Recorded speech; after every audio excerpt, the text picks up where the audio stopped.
Om Swastiastu. Assalamualaikum warahmatullahi wabarakatuh. Shalom, nama budaya, salam sejahtera, dan salam sehat bagi kita semua. Sebelumnya, selamat pagi, siang, sore, atau malam bagi dokter-dokter atau teman-teman yang sedang menyaksikan. Sebelumnya perkenalkan, saya Aidiati dengan 3 digit tim terakhir 194 sebagai perwakilan dari SGDR 8. Di sini, kami izin untuk membawakan hasil dari karya tulis kami yang berjudul Sirosis Hepatis. Izin dokter, di sini ada anggota dari SGD kami. Baik, selanjutnya penjelasan akan dijelaskan oleh rekan saya. Perkenalkan, nama saya Niputusania Resti dengan DigiDem terakhir 017, izin menjelaskan tentang latar belakang terkait dengan student project kami. Sirosis hepatis merupakan kondisi yang ditandai dengan pembentukan jaringan parut atau fibrosis, regenerasi hepatosit yang abnormal, dan perubahan arsitektur hati menjadi nodul-nodul regeneratif. Berdasarkan studi Global Burden of Disease pada tahun 2019, terdapat 2,5 juta kasus baru dan 1,4 juta kematian akibat sirosis di seluruh dunia. Berdasarkan Global Burden of Disease pada tahun 2021, diperkirakan terdapat 58,4 juta kasus baru, 1,4 juta kematian, dan 46,4 disabilitas yang terkait dengan sirosis dan penyakit hati kronis lainnya. Sementara di Indonesia, infeksi hepatitis B merupakan penyebab tersering dari sirosis hepatis, yaitu sebanyak 40-50%, dan hepatitis C sebanyak 30-40%. Deteksi dini, pencegahan, dan penanganan faktor risiko sirosis hepatis sangat penting mengingat sifatnya yang progresif dan sering tanpa gejala awal. Oleh karena itu, pemahaman mendalam tentang patogenesis epidemiologi serta strategi penanganan sirosis hepatis sangat penting untuk mendukung intervensi medis dan kebijakan kesehatan masyarakat yang lebih efektif. Sekian yang dapat saya sampaikan, terima kasih. Baik, untuk rumusan masalahnya adalah apa saja faktor risiko utama yang menyebabkan terjadinya sirosis hepatis, lalu bagaimana tren epidemiologi sirosis hepatis secara global di Indonesia dan dalam beberapa tahun terakhir. Dan juga apa saja strategi yang dapat dilakukan untuk deteksi dini, pencegahan, dan penanganan sirosis hepatis secara efektif. Tujuannya untuk mengidentifikasi faktor-faktor risiko, mendeskripsikan data epidemiologi sirosis hepatis, dan juga menelaah strategi deteksi dini, pencegahan, dan penanganan sirosis hepatis guna mendukung upaya intervensi medis dan kebijakan kesehatan masyarakat. Dan juga untuk manfaat penelitiannya adalah menambah wawasan dan referensi ilmiah, menjadi acuan bagi tenaga kesehatan dalam meningkatkan upaya pencegahan dan penata laksanaan sirosis hepatis, dan memberikan dasar ilmiah bagi perumusan kebijakan kesehatan masyarakat yang berfokus pada deteksi dini dan pengenalan sirosis hepatis di Indonesia. Baik, terima kasih atas kesempatannya. Sebelumnya perkenalkan, nama saya Justin Marvelatasun dengan 3 digit NIM terakhir 220. Di sini saya akan menjelaskan mengenai penyakit dan epidemiologi dari sirosis hepatis. Jadi sirosis hepatis merupakan sebuah kondisi kerusakan hati kronis yang ditandai oleh hilangnya struktur lobulus hati akibat fibrosis, kerusakan sel hati, dan pembentukan nodul sebagai respons regeneratif.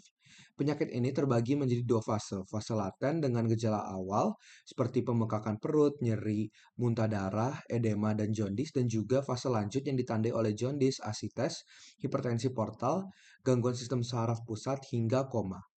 Menurut WHO atau World Health Organization, sirosis ditandai oleh pembentukan jaringan ikat dan perubahan struktur hati menjadi nodul abnormal. Fibrosis merupakan respons alami hati terhadap cedera. Namun jika berlanjut atau berulang dapat menyebabkan peradangan kronis, penumpukan ECM, dan pembentukan jaringan parut. Sekarang saya akan menjelaskan mengenai epidemiologi dari sirosis hepatis. Jadi, untuk epidemiologi sirosis hepatis di dunia itu merupakan penyebab mortalitas ke-11 dan morbiditas ke-15. Kemudian, sirosis hepatis memiliki prevalensi global sekitar 0,3% dengan angka kejadian tahunan 15,3 sampai 132,6 per 100.000 orang. Sirosis hepatis menyebabkan sekitar 1,3 juta kematian per tahun secara global.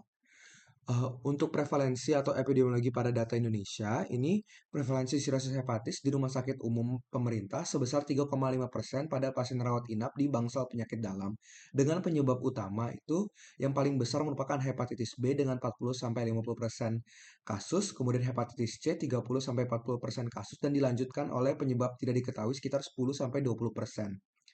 Kemudian untuk faktor risiko tertinggi untuk sirosis hepatis itu merupakan usia 51 sampai 60 tahun dan juga lebih sering berisiko pada laki-laki yang terkena penyakit ini daripada perempuan. Sekian dari presentasi saya. Terima kasih. Baik, sebelumnya perkenalkan nama saya Bianca Sarto Hadi dengan 3 digit terakhir NIM saya 093. Di sini saya akan menjelaskan tentang etiologi dan juga faktor risiko. Jadi penyebab utama sirosis hati secara global adalah infeksi kronis virus hepatitis B dan C. Kedua infeksi ini menyebabkan peradangan jangka panjang pada jaringan hati, yang seiring waktu menimbulkan jaringan parut atau fibrosis, hingga akhirnya berkembang menjadi sirosis. Hepatitis B terutama endemik di Asia dan Afrika, sedangkan hepatitis C banyak ditemukan di negara-negara maju. Kedua virus ini memiliki kemampuan untuk menetap di tubuh selama bertahun-tahun tanpa gejala, namun secara perlahan merusak sel-sel hati. Selain infeksi virus, konsumsi alkohol berlebihan juga menjadi salah satu penyebab utama sirosis, terutama di negara-negara barat. Alkohol yang dikonsumsi dalam jumlah besar secara terus-menerus dapat menyebabkan perlembakan hati, peradangan atau hepatitis alkoholik, dan akhirnya sirosis. Mekanisme kerusakannya melibatkan stres oksidatif, gangguan metabolisme lemak, serta aktivasi sel imun di hati yang menyebabkan fibrosis. Penyebab ketiga yang semakin sering ditemukan adalah penyakit hati berlemak non-alkoholik atau non-alcoholic fatty liver disease atau NAFLD. Penyakit ini berkaitan erat dengan sindrom metabolik seperti obesitas, diabetes tipe 2, dan juga dislipidemia. NAFLD dapat berkembang menjadi bentuk yang lebih berat, yaitu steatohepatitis non-alkoholik atau NASH, yang memiliki potensi besar untuk menyebabkan kerusakan hati progresif hingga sirosis. Selain ketiga penyebab utama tersebut, sirosis juga dapat disebabkan oleh gangguan autoimun seperti autoimun hepatitis, serta kelainan genetik seperti hemakromatosis atau penumpukan zat besi dan penyakit Wilson atau penumpukan tembaga. Mungkin sekian yang bisa saya sampaikan, bisa dilanjutkan oleh rekan saya. Baik, perkenalkan nama saya Putri Pratnyani dengan 3 digit NIM yang itu dalam 7. Jadi di sini saya akan menjelaskan tentang patofisiologi dari terjadinya sirosis hati. Jadi yang pertama, ketika sel-sel hati dalam tubuh itu mengalami kerusakan baik karena berbagai hal seperti infeksi, alkohol, atau bisa penumpukan lemak. Nah, sel yang rusak tersebut akan memicu terjadinya suatu peradangan pada hati. Ketika terdapat peradangan dan kerusakan sel hati yang terus-menerus, sel yang terdapat di hati yaitu sel stelat menjadi aktif, dengan dimana sel stelat ini mulai memproduksi kolagen dalam jumlah yang sangat banyak untuk membantu menutupi kerusakan-kerusakan daripada sel hepatosit tersebut. Nah, penumpukan kolagen tersebut ini disebut sebagai suatu jaringan fibrosis. Jaringan ini itu berupanya biasanya keras dan kaku, yang bisa menggantikan jaringan hati yang biasanya normal dan juga lunak. Jika terjadi penumpukan fibrosis terus berlanjut dan menjadi sangat parah, seluruh struktur hati bisa berubah menjadi kondisi yang disebut sebagai sirosis. Pada tahap ini, hati sudah sangat rusak dan tidak bisa lagi berfungsi dengan baik.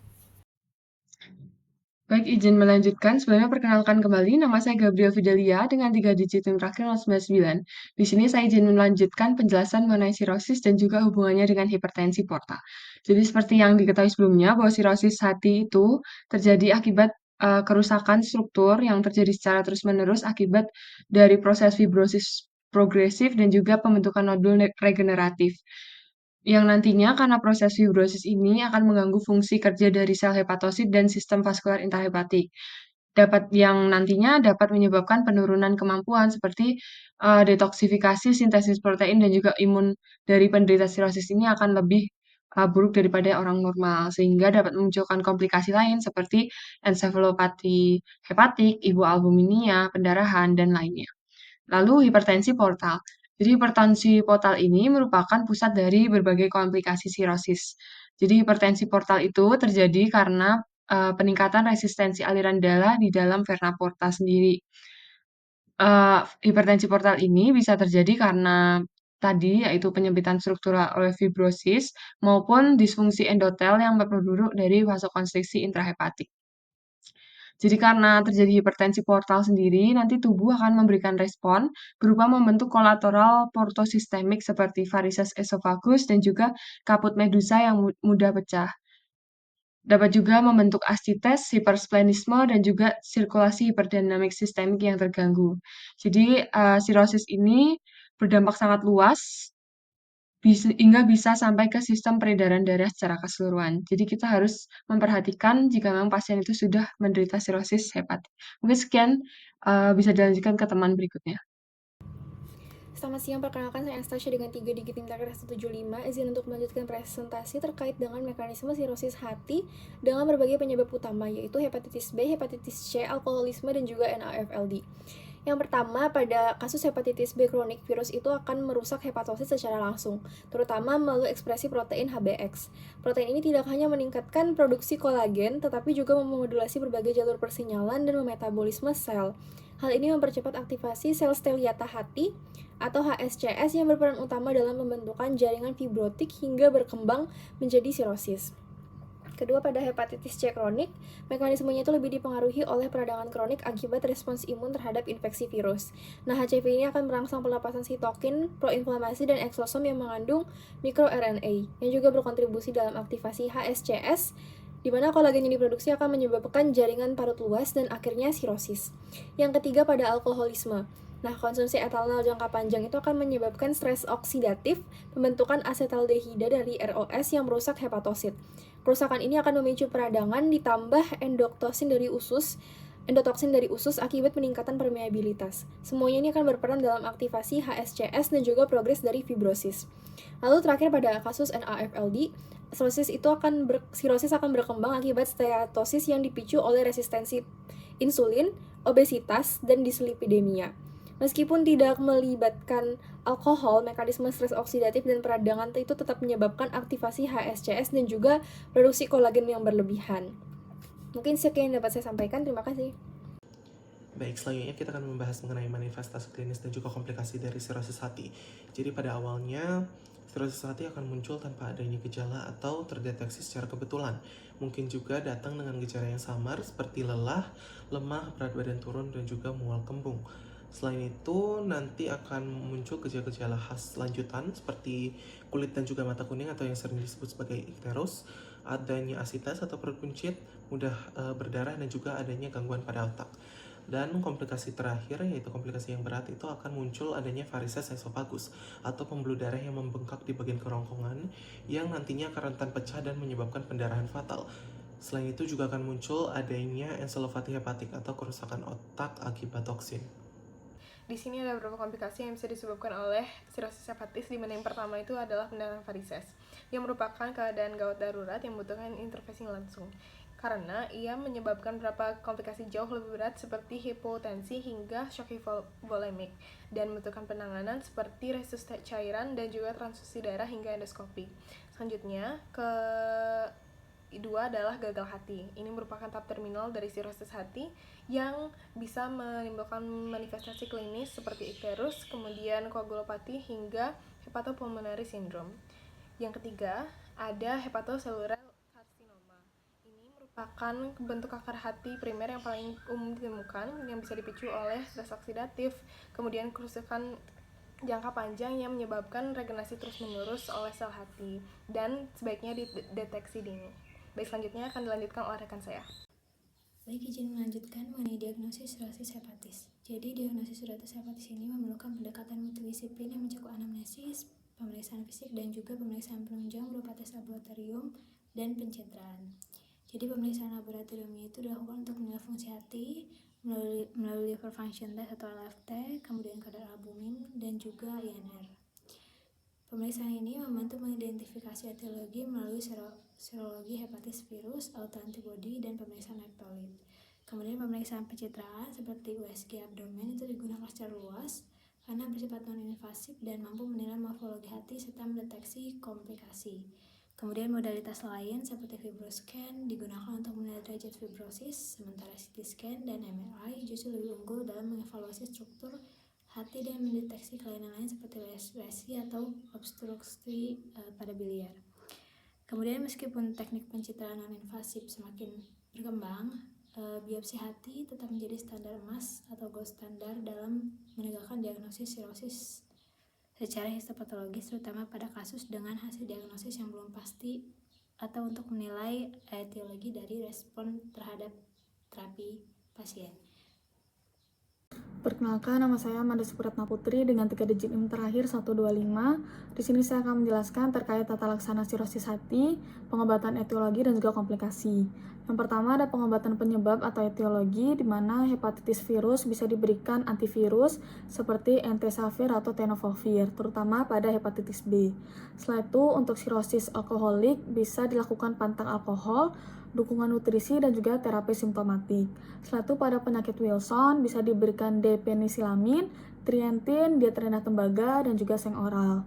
Setelah itu pada penyakit hemokromatosis bisa dilakukan diet rendah zat besi, hindari transfusi, dan juga venaseksi atau kelasi besi. Setelah itu yang kedua ada penanganan komplikasi.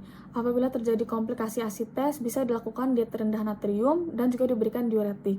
Setelah itu pada komplikasi varises esofagus bisa diberikan beta blocker non selektif dan juga bisa dilakukan ligasi endoskopik. Setelah itu pada komplikasi ensefalopati hepatik bisa diberikan laktulosa atau rifasimin. Sekian dari saya, akan dilanjutkan di slide selanjutnya. Perkenalkan, nama saya Amanda Supriyatna Putri dengan 3 digit NIM terakhir 125. Di sini saya akan menjelaskan terkait tata laksana sirosis hati, transplantasi, pencegahan, dan juga pemantauan. Ini lanjutan dari slide saya yang sebelumnya. Yang pertama itu ada transplantasi hati, di mana untuk indikasinya apabila terjadi ensefalopati hepatik berulang, asites refrakter, pendarahan varises berulang, dan juga sindrom hepatorenal. Dan untuk penilaian kelayakannya bisa menggunakan skor EMLD. Setelah itu, transplantasi hati ini satu-satunya terapi definitif untuk sirosis dekompensata atau gagal hati kronis. Setelah itu dilanjutkan dengan pencegahan dan juga edukasi.